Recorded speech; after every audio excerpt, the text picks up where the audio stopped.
Right now, something is hunting. Not in the bright shallows where coral glows under afternoon sun.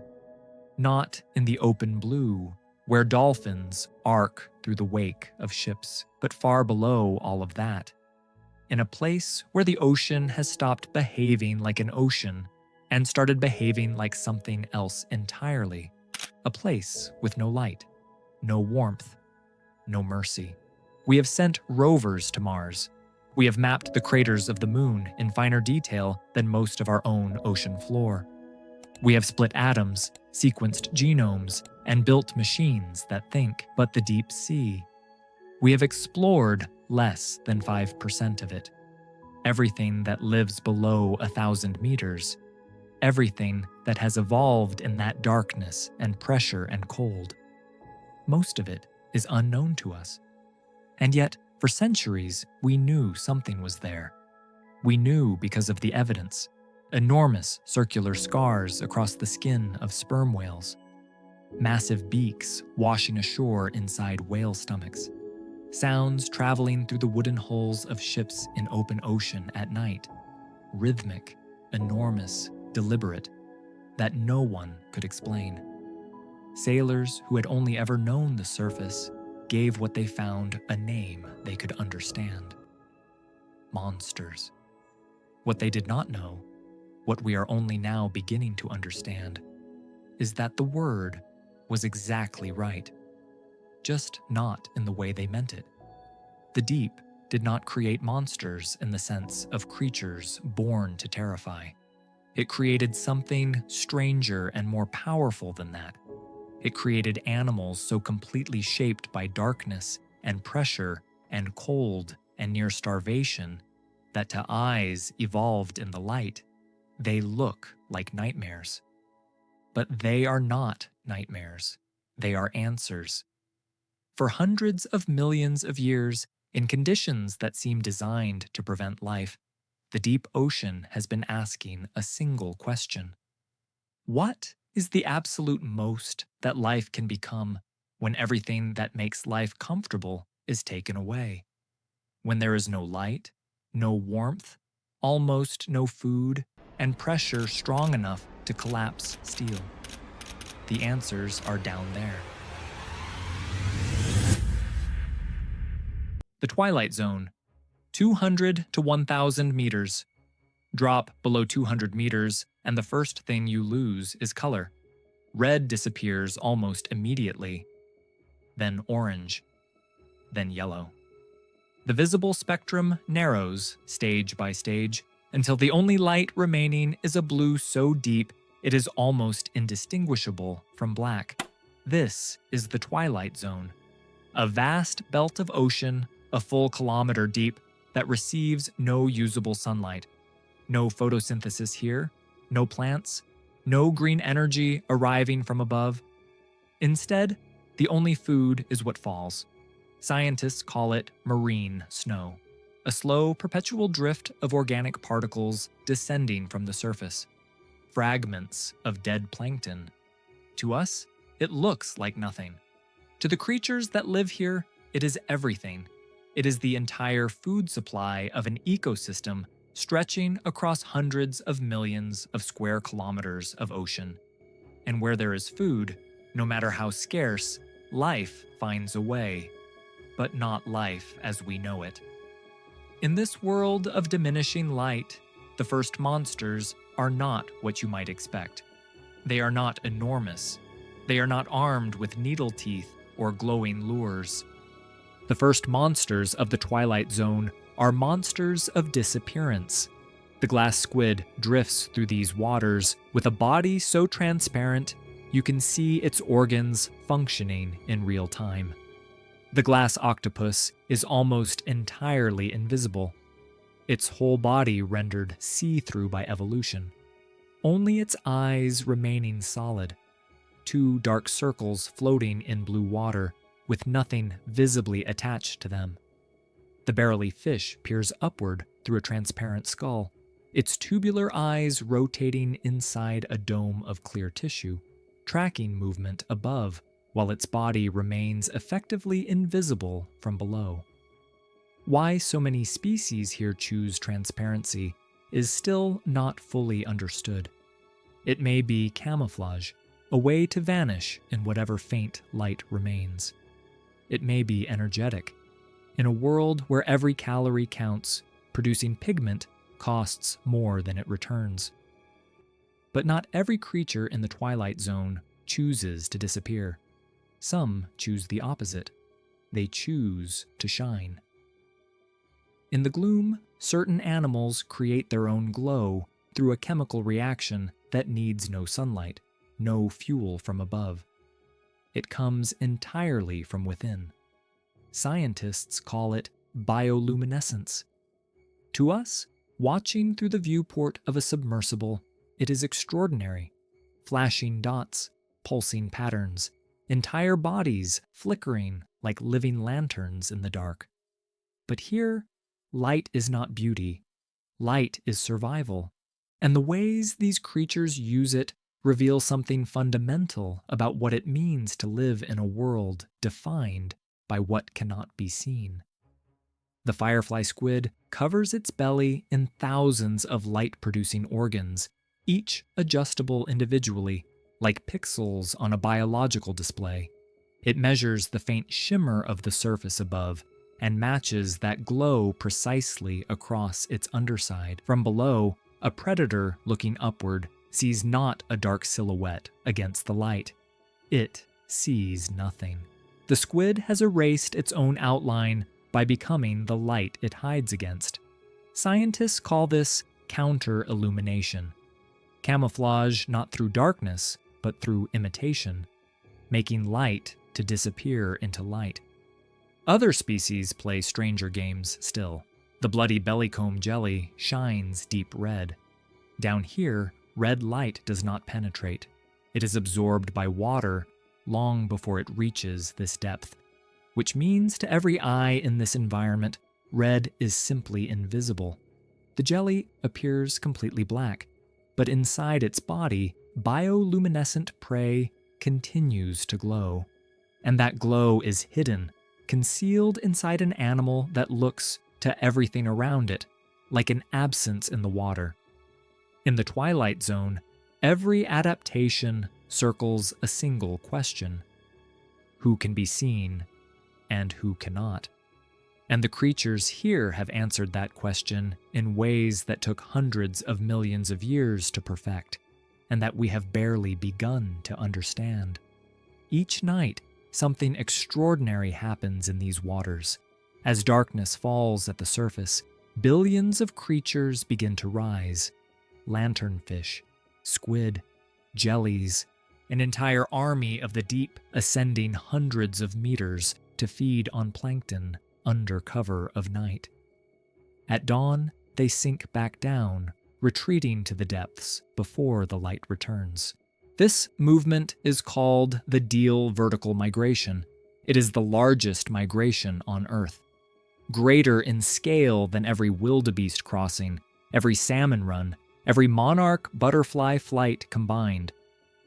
Billions of animals moving together every single night in a rhythm that has repeated without interruption since long before our species existed. And we did not know it was happening until World War II. Naval sonar operators tracking submarines detected a mysterious false ocean floor, a dense reflective layer that rose every night and descended every morning. They thought their instruments were broken. They thought the seafloor itself was moving. It took years to understand what they were actually seeing.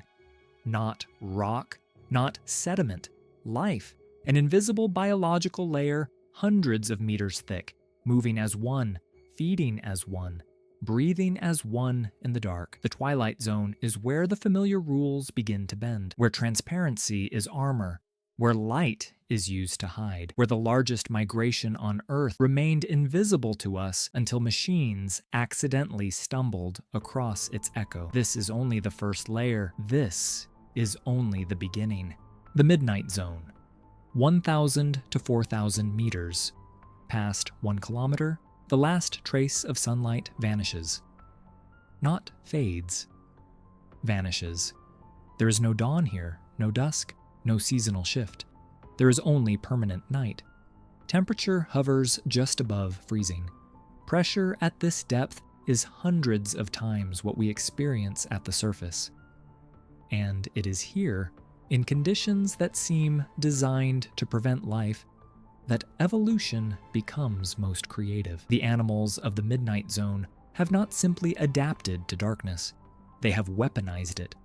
Consider the dragonfish, barely 30 centimeters long, unremarkable in size. But what it can do with light has no parallel anywhere else in the animal kingdom. The dragonfish produces red bioluminescence.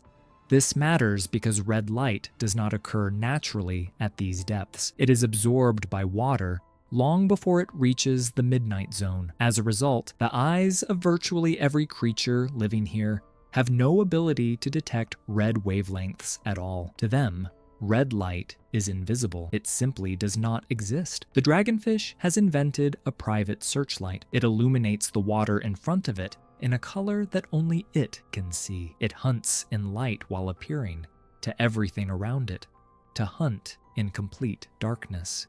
Its eyes, uniquely among deep-sea creatures, have evolved the specific ability to detect its own private wavelength, a sensory channel shared with nothing else in the ocean. It has built itself a secret. Then there is the viperfish. Its fangs are so disproportionately large that they extend beyond its closed mouth and curve backward toward its own eyes. It cannot fully retract them. It moves through the midnight zone with jaws permanently, partially open, using a bioluminescent lure along its dorsal spine to draw prey toward a mouth that offers no exit once entered. When it strikes, biomechanical models suggest the force is enough to kill small prey from impact alone, before the teeth even make contact. In a world where food arrives rarely and without warning, the viperfish cannot afford to miss a single encounter. And then there is the anglerfish. The female is something that defies easy description. A round, bulging body, a mouth filled with teeth that curve inward, not designed to grab prey, but to ensure that anything which enters cannot reverse direction, and extending from the top of her skull on a modified spine of bone, a lure. A glowing filament tipped with bioluminescent bacteria pulsing in the darkness, mimicking the faint movement of smaller prey. Curious animals approach the light. The mouth opens. Whatever swims close enough to that glow discovers that what looked like food was the last thing it would ever approach. The anglerfish can expand its jaw and stomach to swallow prey twice its own size. It has to. In a world where meals arrive unpredictably and infrequently, refusing food because it is inconveniently large is not a strategy that survives. But the female is only half the story, and the second half is stranger than anything the first half prepares you for. The male anglerfish is born without a stomach capable of processing food independently. He has one biological purpose: find a female. In the midnight zone, in total darkness, across distances that can stretch for kilometers in every direction, with no landmarks and no light, this is very close to an impossible task. When he finds one, guided by a sensitivity to her chemical signature, refined over millions of years, he bites her, and he does not let go. His lips begin to fuse with her skin. His circulatory system connects to hers. His eyes degenerate. His internal organs dissolve one by one, their function no longer required. His brain atrophies.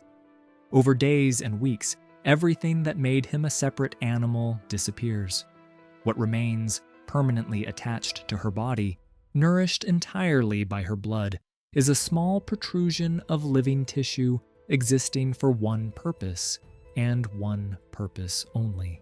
A single female can carry up to 8 males fused to her body at once.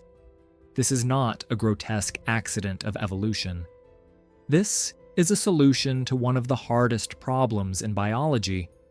How do two animals find each other in the largest and darkest habitat on Earth?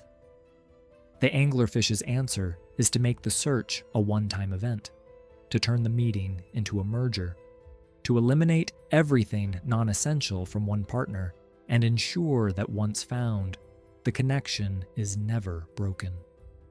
It is one of the most extreme reproductive adaptations known in the animal kingdom. It evolved here. In a darkness we cannot survive, following rules that nothing about life at the surface would lead you to predict. This is the midnight zone, where light is a weapon, where invisibility is survival, where even reproduction follows logic beyond anything we evolved to understand. The abyssal plain. 4,000 meters and below, 4 kilometers down, the open water ends and the ocean floor begins. And what awaits there is not what you might expect. No dramatic landscape, no mountains or formations that catch the eye.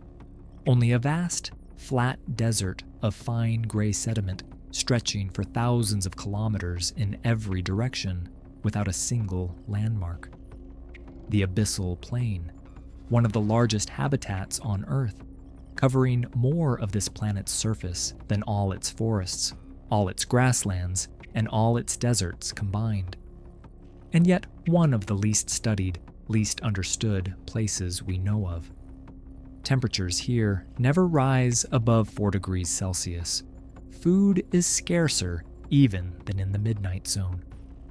What little marine snow arrives has already been partially consumed by everything above it. What reaches the sediment is a meager dusting, barely enough to sustain anything by the logic of sunlight and surface abundance. And yet, the animals of the abyss have become giants. In cold water, metabolism slows. Chemical reactions that power cells, fuel movement, drive growth, all happen more slowly in the cold. For most animals, this would be a liability. In the abyss, where every calorie must stretch across days or weeks without reinforcement, a slower metabolism is the primary survival tool. It means surviving longer without eating. It means waiting for however long it takes, for the next meal to drift down from the world above. And waiting in the abyss is the strategy that works. Giant isopods, relatives of the small pillbugs that curl in your garden, reach the size of footballs on the abyssal floor. They are armored, patient, and can go over a year without food. Amphipods, barely a centimeter long in shallow water, grow to 30 centimeters in the trenches. The colossal squid, among the largest invertebrates alive, with eyes the size of basketballs, the largest eyes of any animal on Earth, is thought to prowl these depths. Scientists call this deep-sea gigantism. After decades of research, the full explanation still eludes us. Some suggest it conserves energy.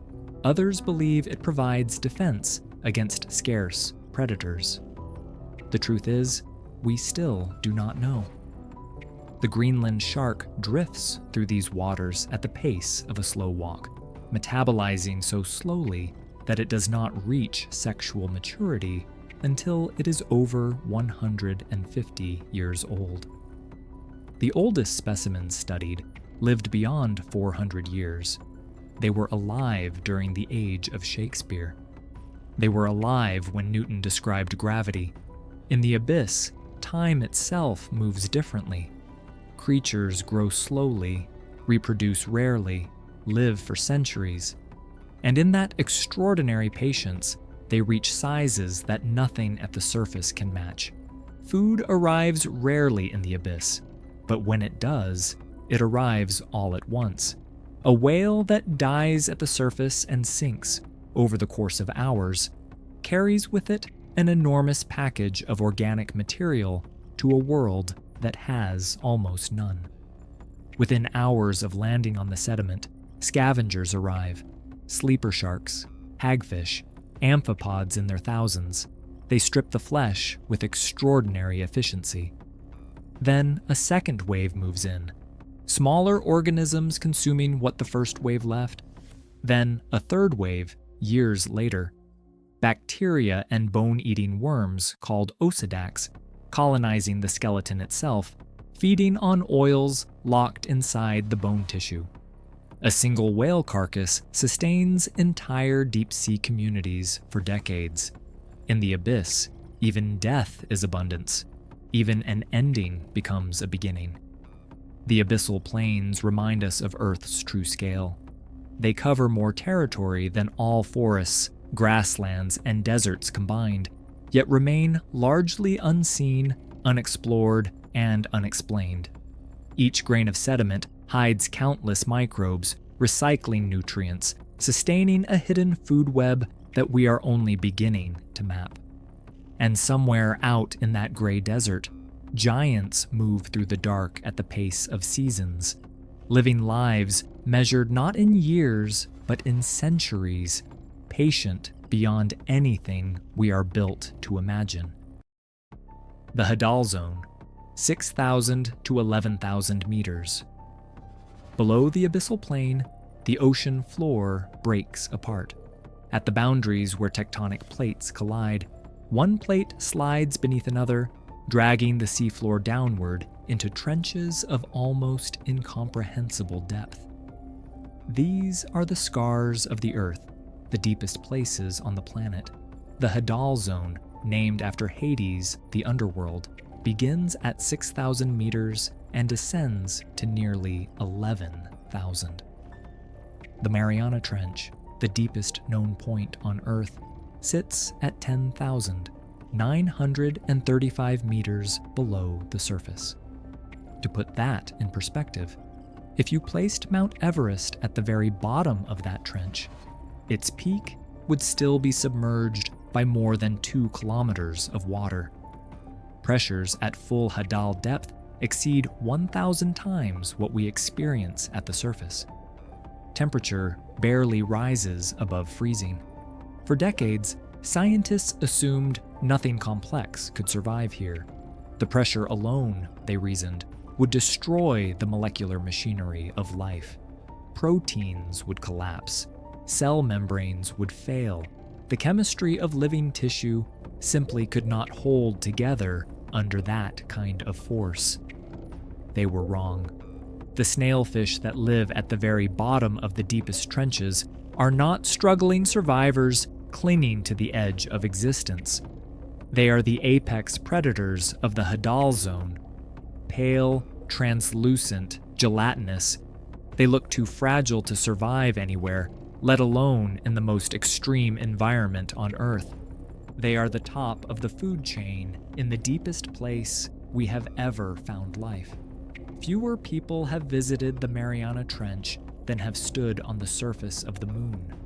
Each dive brings back creatures unknown to science.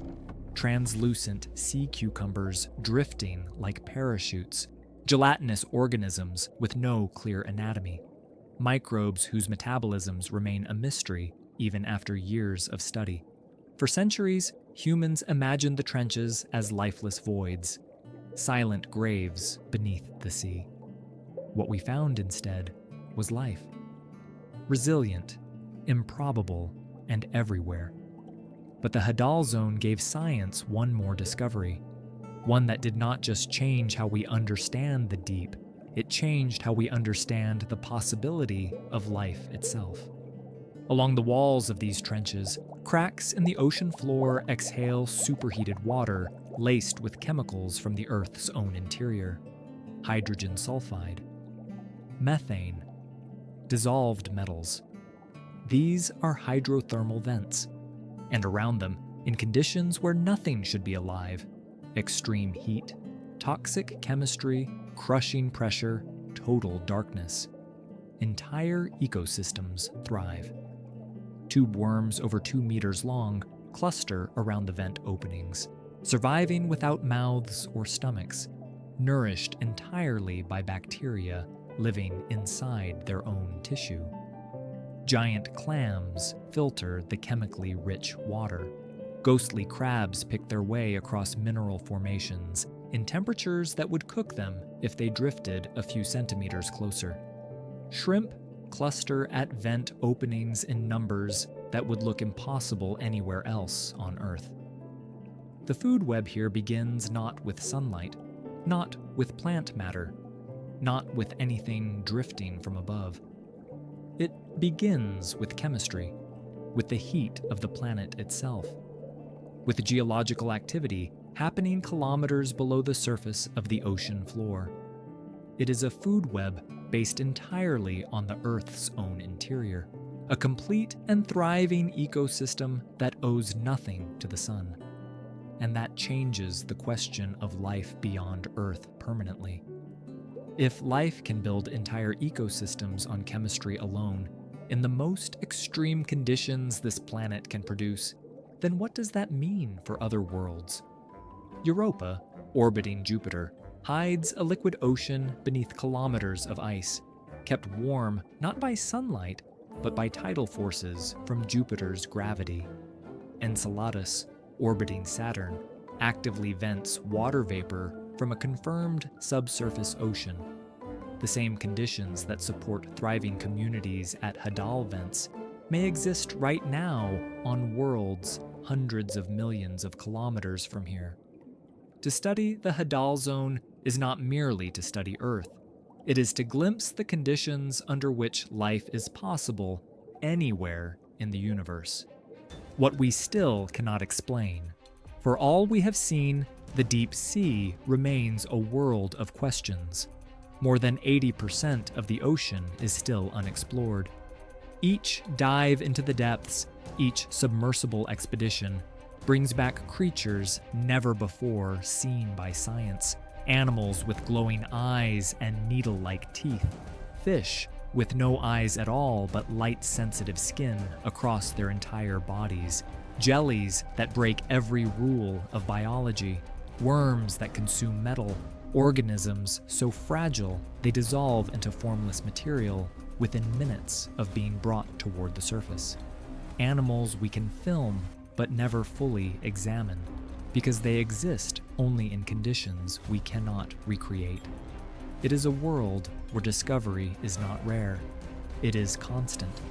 Even among the animals we have found, so much remains unsolved. Why do so many deep-sea creatures grow to enormous sizes? The giant isopods, the colossal squid, the amphipods the length of a human hand. Why do others turn themselves nearly invisible or cloak their bodies in ultra-black skin that reflects less than 0.5% of the light that touches it? Skin so efficient at absorbing light that even when a submarine's spotlight beams directly on them, they almost vanish? The greatest mystery of all may be bioluminescence. Nearly 3/4 of all deep sea life produces light, yet the reasons vary wildly. Hunting, hiding, mating, communicating, simply surviving.